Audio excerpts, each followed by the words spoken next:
So may I come in? Yeah, please come.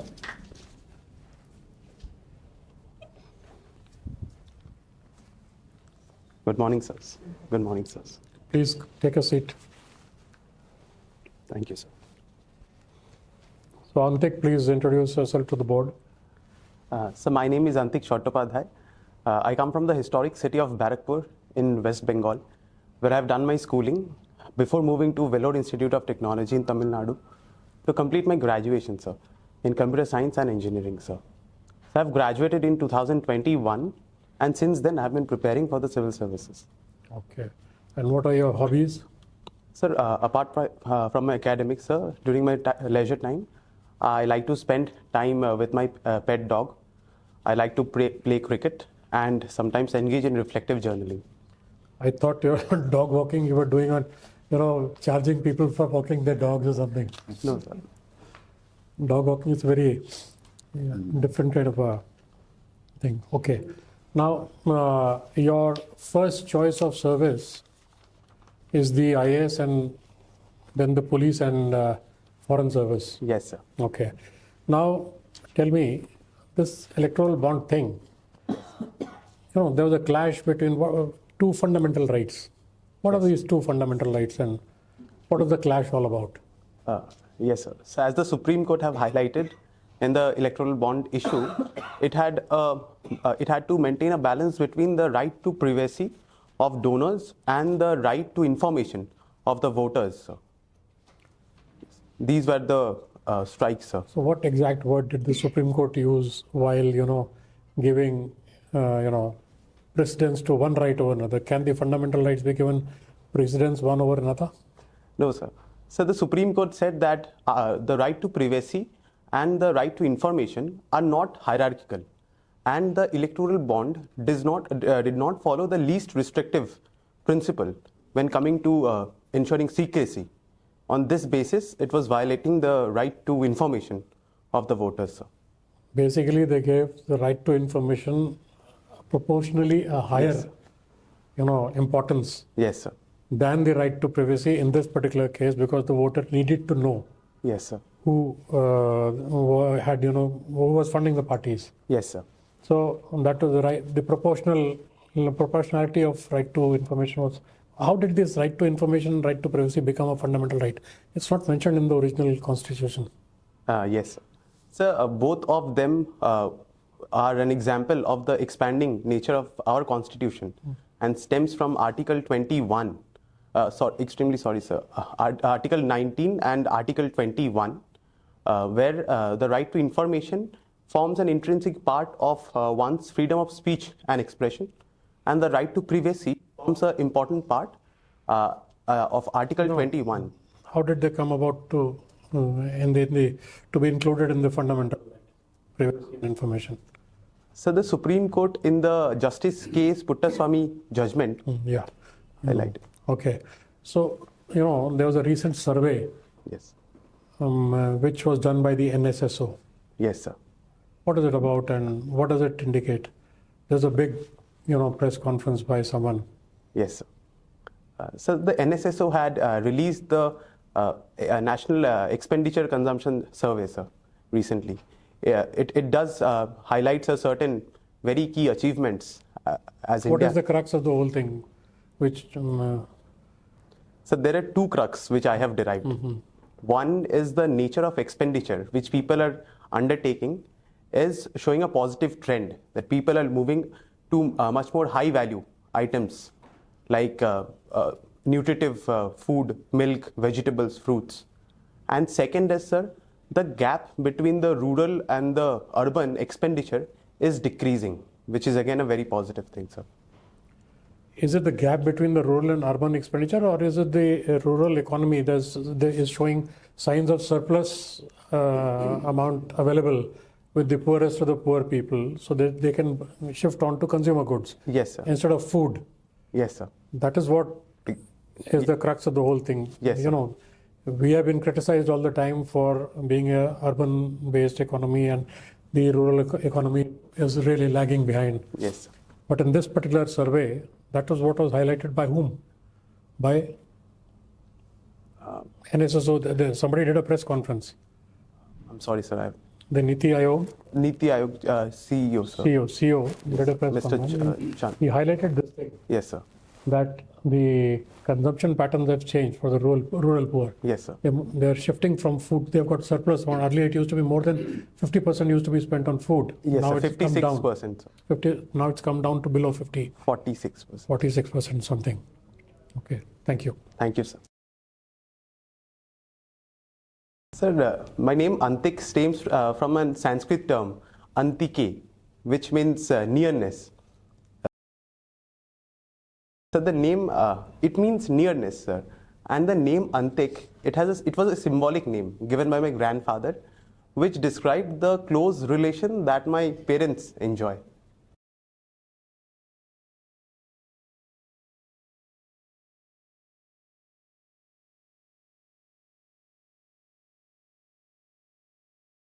Sir, India has taken quite many steps, and and India is preparing for cyber security, sir. Firstly, if we see, India has the armed forces have already one wing that has opened up, that is the cyber defense arena, sir. And secondly, sir, we have established institutional mechanisms like the CERT-in institutions, and there has been enabling legislations which have taken place and are in the line, like the Digital Personal Data Protection Act and the Digital India Act.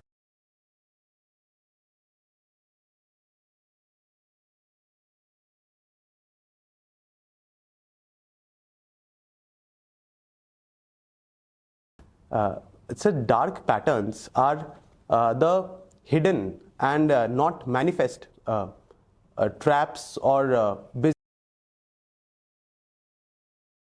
Sir, one example would be giving a timer to have a psychological impact of quickness that needs people to act faster and impulsively. Second would be, sir, not unawareingly including certain items into a e-commerce basket. These two.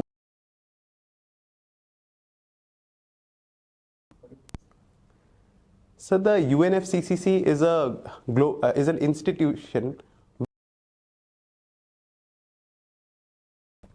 which aims at integrating various climate-related data and projections, like the.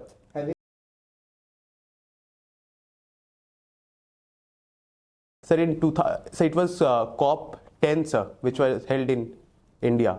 When? It was in 2000.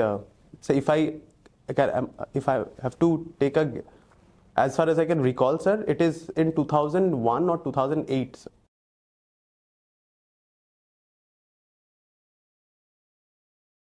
Sir, reuse, recycle.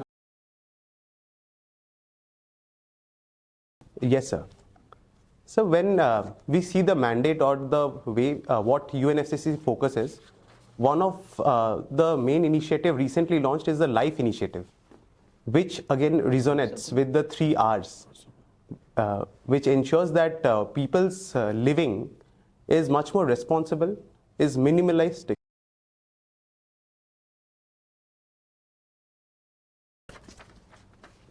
Sorry, sir, I'm not. Second? Oh, extremely sorry, sir, I'm not.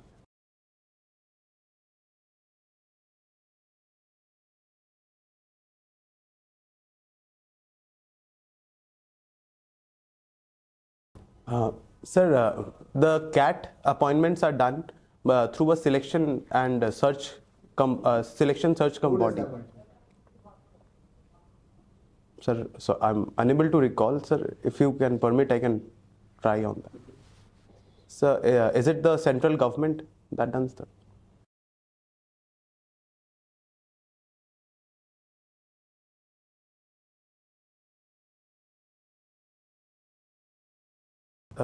So the privileges to MPs are categorized in 2 manners. One is to individuals, and one is the group privileges. If we see the individual privilege, so there are 3 privileges. One is immunity from arrest during 40 days of a session that goes on. So before 40 days and after 40 days.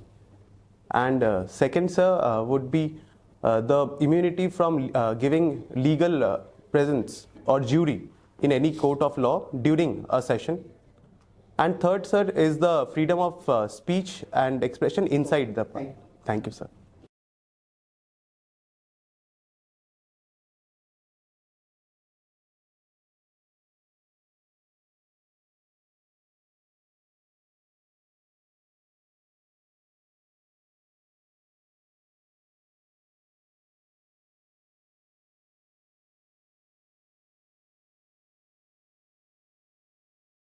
Sir, can I take a moment to wipe my face before answering?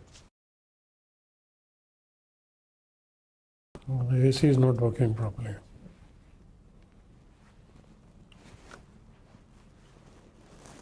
Thank you, sir.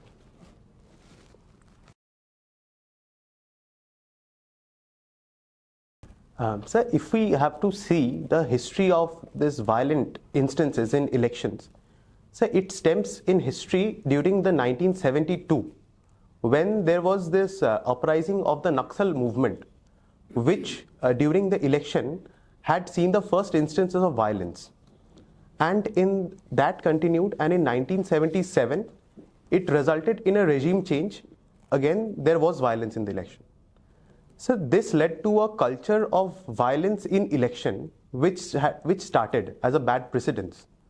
Which, sir, in today's arena, we have seen that it has somehow penetrated in the election climate. But again, sir, we have silver linings to that, sir. When we see recent elections like the last Lok Sabha election, like the last state legislature elections, although there were violence in few pockets, but compared to previous trends and history, it has been reduced because of proactive nature of the administration.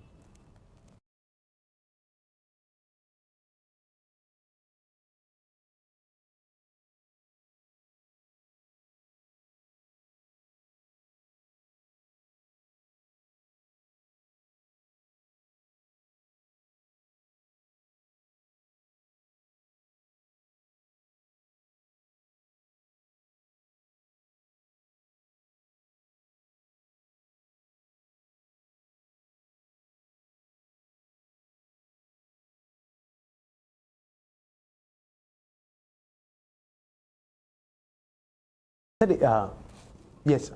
So when we see that the economic arena of West Bengal, there are 4 reasons for this. So first is, after the Britishers left, there was the partition, and West Bengal economy was largely dependent on the jute industry there, which was impacted because of the partition, as the jute growing mills were in West Bengal while the growing areas were in Bangladesh. So secondly, sir, there was the Naxalbari movement, which had their agenda against capitalism, and therefore the capitalist of that time was did not find it conducive, or the environment was not conducive to invest there. So thirdly, sir, there has been development of certain conglomerations around West Bengal, like in Gujarat, like in Odisha, which provide a much more ecosystem-based approach for capitalists to invest. Therefore, sir, in the eastern coast, if we see, people or the capital tends to move towards Andhra Pradesh, Odisha, over West Bengal, sir. Why this?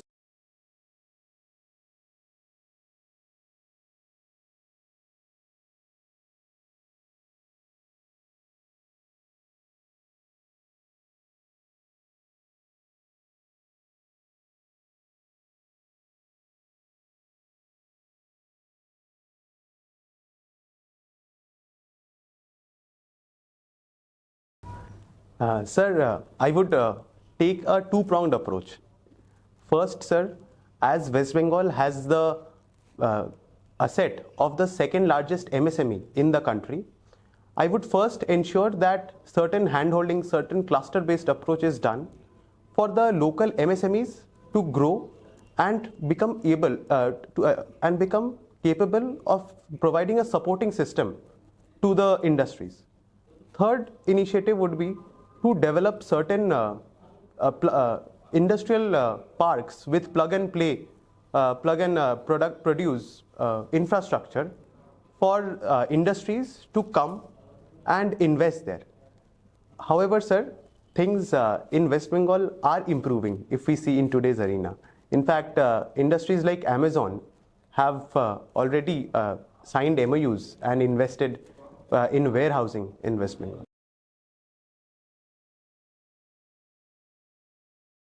So definitely that is a long-term agenda, but yes, we are seeing the green shoots.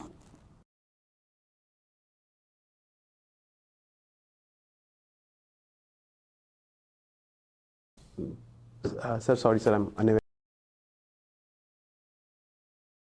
It's around 84,000. 84,000. So it is 84.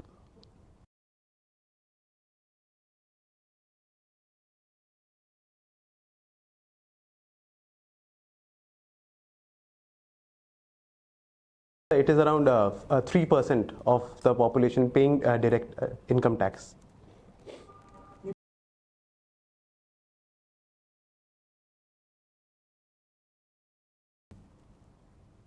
Sorry, sir, I'm not.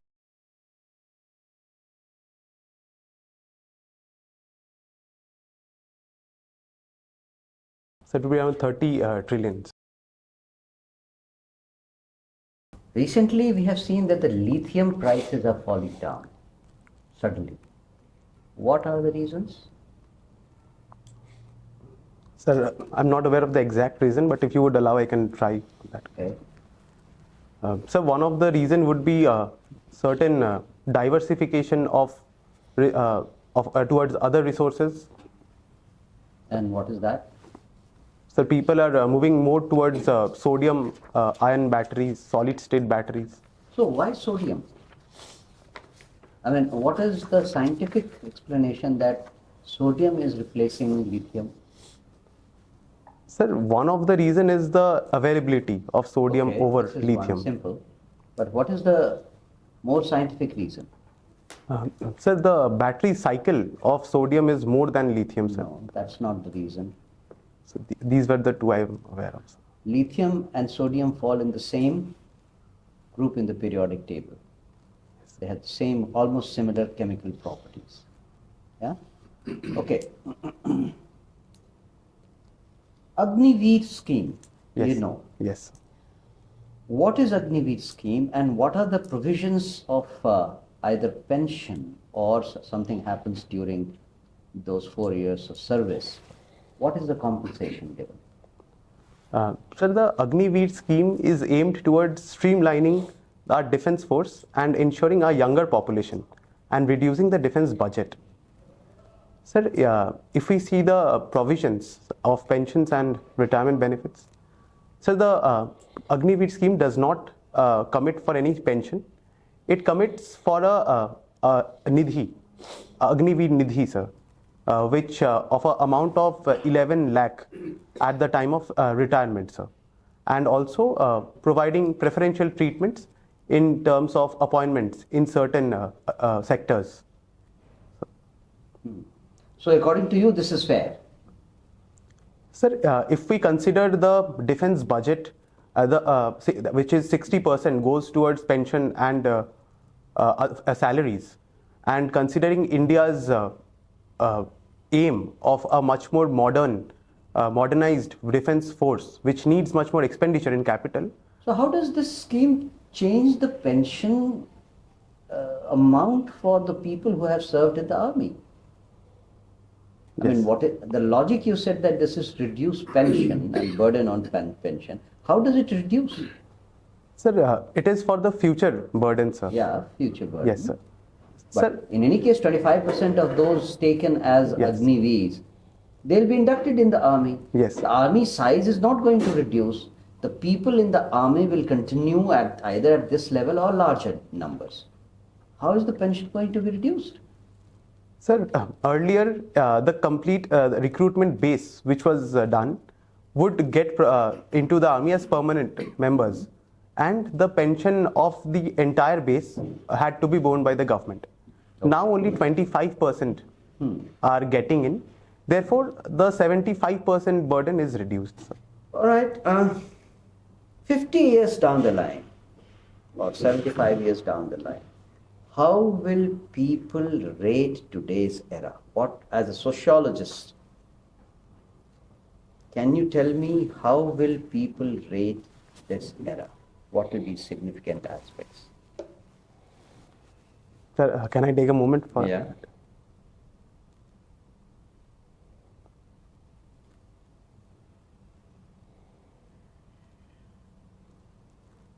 Sir, if we see 50 years down the line, people will remember this era as playing a crucial role in developing of the future. Because when we see today's era, we are in the middle of a transition. Be it India's role in the global geopolitics, be it India's role in technology. For instance, sir, when AI is developing and there is no clear sign towards which it will go, India plays a very important role as a rule shaper and have voted towards ensuring responsible and people-centric AI.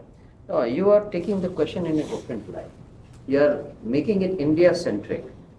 I am saying people-centric. As a sociologist, how will population on the globe, humankind on the globe, will take this era? I'm not talking of India. In any case, what you're saying about India trying to shape AI is very hypothetical at this moment. But the question was something different. How will humankind see this era? What are the important features that will be remembered? Sir, humankind will remember this era as the era of decisions being made, certain choices being exercised, and which had set the direction and the mode for the era which will be there 50 years down. Very general statements, because this can be said of 1950 also. This can be said of 1850 also. You're not giving me something very concrete. Okay, last thing. What is the importance of France that India is giving so much of attention on France?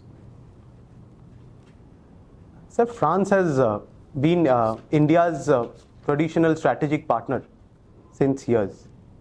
So when we see the importance of France and India, it lies on multiple arenas.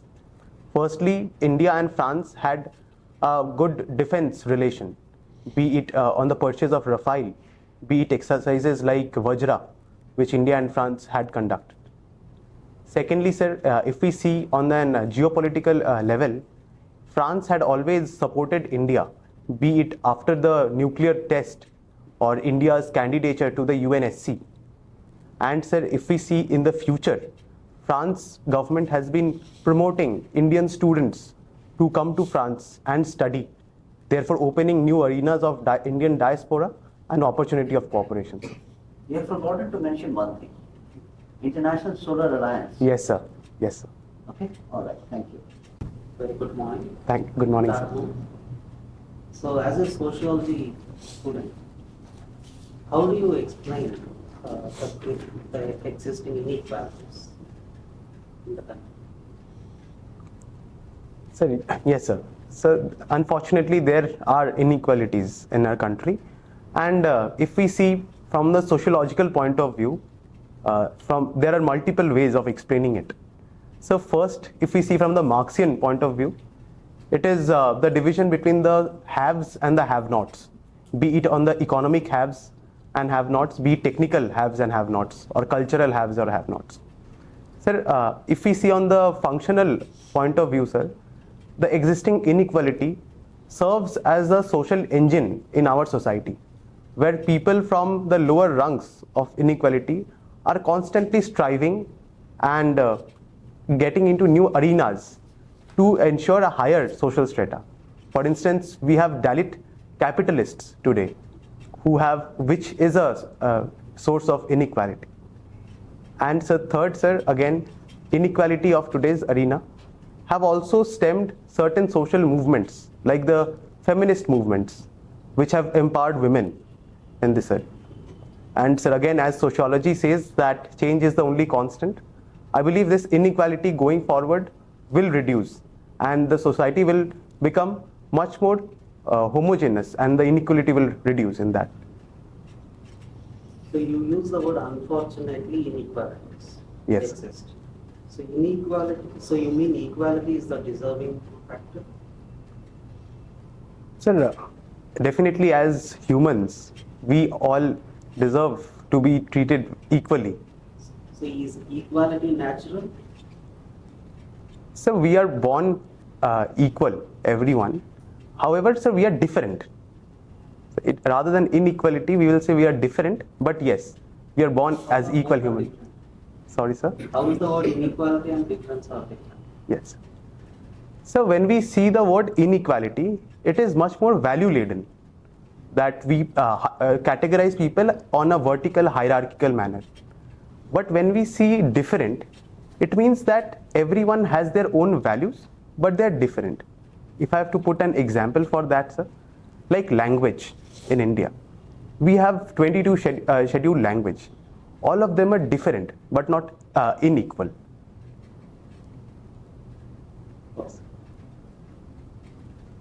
So again, when it comes to the budget, very recent budget, the approach of targeting the beneficiaries has changed fundamentally. Yes, sir. So how is that changed? So the present budget focuses on 4 broad pillars, which again signifies the beneficiaries. That is the Gyan pillars, sir.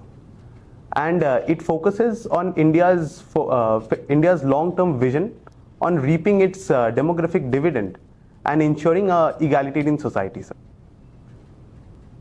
Sir, when we see a more nuanced targeting of the budget, it focuses through DPT.